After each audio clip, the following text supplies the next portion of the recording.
What's up, everybody? This is Mario, and I'm back with another episode of the Endurify Your Life podcast. And just to give you a quick update, we officially made it to Florida this afternoon after our 19 and a half hour drive in the car with my wife, my dog, and our 7-month-old daughter, Ellie. And like I said yesterday, it's like, wow, I'm still just so impressed with how Ellie handled the whole road trip. She was just laughing. She was giggling. She was doing awesome. And like I said before, I think she's really showing some early signs of being strong in endurance. She's shown some tremendous endurance superpowers. So the triathlete in me is super excited about that. But we got here. We're starting to get settled. We already went to the beach hoping to kind of get a view of the sunset, and it actually ended up downpouring. So I think we're just going to head back. Just kidding. But we're going to be here for a few weeks, so there should be plenty of time to get some sunset pictures and all of that good stuff. But anyways, I've been thinking about and spending a lot of time on the Endure framework, which is my 6-step process to help you complete any endurance event and become the best version of yourself through that experience. And so far we've talked about E, which stands for Envision Future Success. N stands for Navigate Your Path. That's where you're getting a plan and starting to execute on kind of that vision and that clarity that you have. After that, it's D for Develop Consistent Habits. And that's all about making sure you're sticking with your workouts day after day after day, week after week. After that, it's U, which is understand your why. Because once you take action and you start to consistently put those workouts together, there's going to be obstacles. And in those scenarios, you're going to need to understand why are you doing it. And it's got to be something that's bigger than yourself to keep you pushing through. Then R stands for race, but remember, it's all about the person you become along the way. And that's where I went into telling kind of my personal story of competing and completing an Ironman and all of the different obstacles, and then crossing the finish line and just feeling amazing. But then within a moment or within 30 minutes to an hour, I had kind of gotten over that high and I had already moved on to kind of what was next. And that's when I realized that the true benefit in completing these endurance events is not the actual race, it's that person that you become along the way. So then what do you do after that? You've raced, you've hopefully completed that event after training for it consistently over time. But what's that next step? And that's what I want to talk to you about today. So, this is kind of assuming that you have completed the race and you're remembering that it's all about the person you become along the way.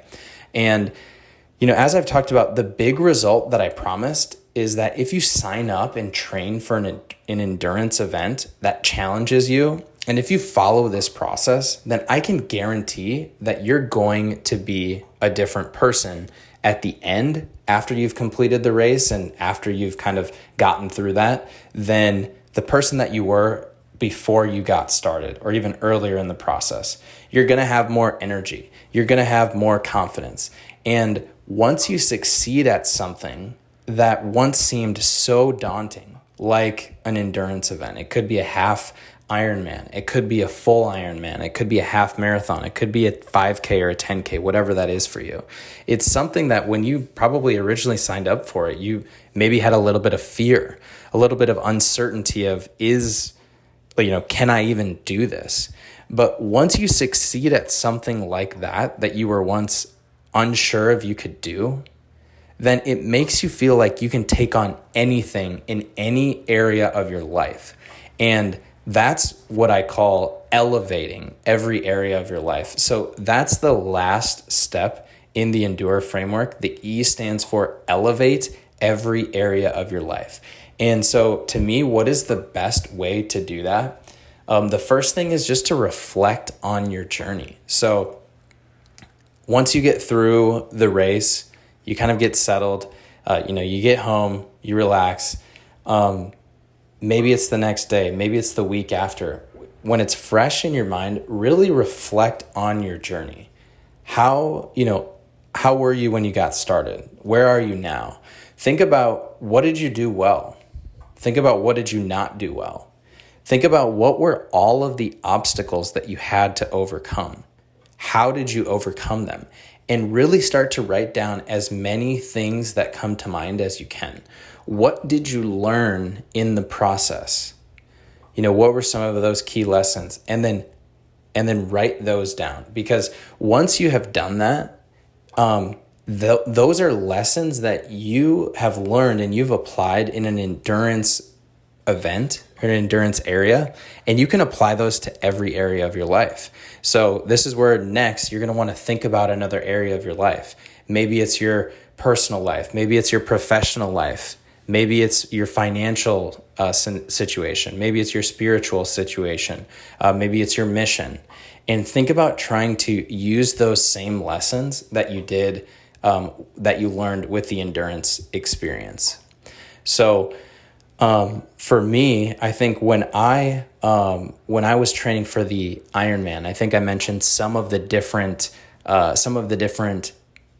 issues that presented themselves. Probably the biggest one was the IT band syndrome. And so what that was is I had a really tight IT band, which is a muscle that is on the side of your thigh, and then it wraps down below your knee. And because it was so tight and there was so much pain, every single time I would get started with a run, I would have a ton of pain below my knee, and I wouldn't be able to run. And so what I ended up having to do is I had to reach out to a friend who connected me with somebody else who was a sports med doc. I went to the University of Iowa to meet him and to see what was going on. And basically what they had diagnosed me with was my IT band was just extremely tight. And at the time I wasn't stretching. I wasn't doing any core exercises. I wasn't doing any foam rolling. And so I was just doing the exercises, but I wasn't taking the time to do the stretching and the core work and the foam rolling that's necessary when you're ramping up those distances. And then in doing some of my own research, if I wasn't able to run for 3 to 4 weeks, how can I still maintain my cardio? Clearly I could swim and I could bike, but for running, what do runners do when they can't run?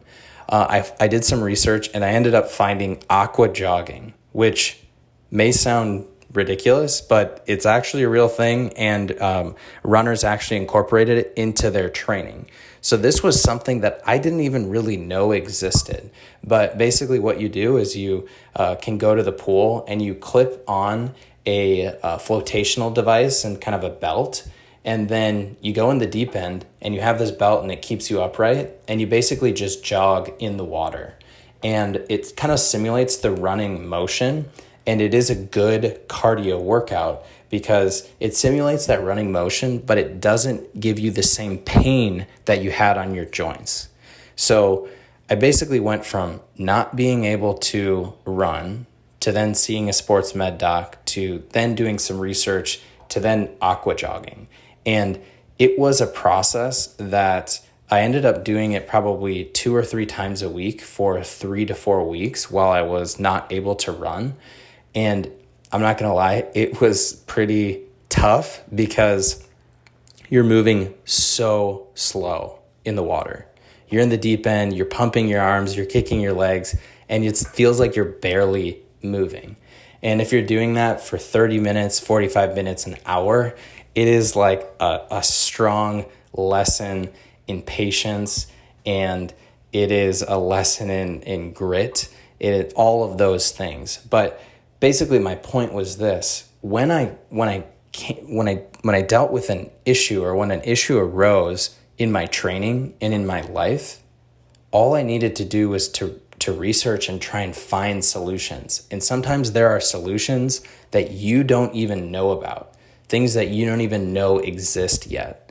So that's an example of a lesson that then, let's say I'm dealing with an issue in my professional life at work, that same lesson of when you encounter an obstacle or an issue, try and do the research, try and come up with as many possible solutions as you can, because there could be a solution that you don't even know exists yet. So that's just an example of one way that you can take a lesson that you're learning in training for a half Ironman, an Ironman, marathon, whatever that is for you, document the lesson, and then apply it to a different area of your life. If that's professional, if it's personal, whatever that area is. And so that's really what I'm talking about with the elevate every area of your life. So, so far we've talked about reflect on your journey, document your lessons, try and apply it to a different area of your life. Another thing that you can really start to think about is, what is that next challenge for you? Now that you have accomplished whatever it is that you just accomplished, what are you going to sign up for next? So let's say that you just completed a 5K. What about a 10K? How does that sound? Now, what if you just completed a half marathon? Then what about a full marathon? What about if you just completed a half Ironman? Then how does it sound to sign up for a full Ironman? When you think about that next bigger challenge, it should make you a little bit uncomfortable. There should kind of be those little butterflies and those nerves in your stomach. And that's good and that's okay, because I remember when I was training for my Ironman, the Ironman was in September, but I did a half Ironman that was in July. So it was just a couple of months before the full Ironman. My family came to watch me. I was super excited, flew through the bike, got on the run, ran through it. I'm running across the finish line kind of as hard as I can. I get through the finish line and I am gassed. And my family's there and they're kind of cheering me on. And I see my brother there. And I remember telling him, I honestly have no idea how I'm going to be able to double that and do a full Ironman in 2 months. At the time, I honestly didn't know if I could. But that is what elevating your life looks like. It's starting with one challenge, gaining the confidence that you need, proving to yourself that you can do it, and then signing up for a next, even bigger challenge in that same area. And it's all about taking success in one area and applying it to other areas of your life, or going deeper in one specific area. Because I'm a big believer that when you succeed in one area of your life, then it carries over into every area of your life. So, let's say that I have a great workout in the morning. I go for a long run, I feel really good, and then I come home, I shower, I head to work. How does that feeling and that confidence, how does that not carry over into my day, into my professional life? It 100% does. So that's kind of that last step and kind of the key things I want you to think about with the elevate every area of your life.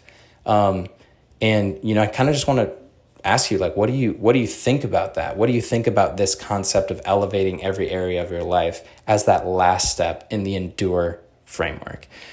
Really curious what you have to say about it. I'm still working on this and I will iterate on it, but that's what I have so far. So just kind of bringing it back to you though, is there one area of your life that you can elevate?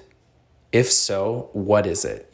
Go for it and just focus on it, because when you do, you will grow in other areas of your life as well. So that's what I have for you today. That was kind of the last step in the Endure framework. E stands for elevate every area of your life. This is such a critical step because it's not about just completing the race. It's all about the person that you become along the way. And the way that you do that is you do this last step. You complete the endurance event. You feel good about it. Then you stop. You reflect. What are all of the lessons that you learned? What did you do well? What did you not do well? What obstacles did you encounter? How did you overcome them? And then think about, how can you apply that to other areas, or how can you sign up for that next event that's bigger in that same area? And that's the way that you continue to grow. So that's what I have for you today. I hope that was helpful, and I hope you all have an amazing day.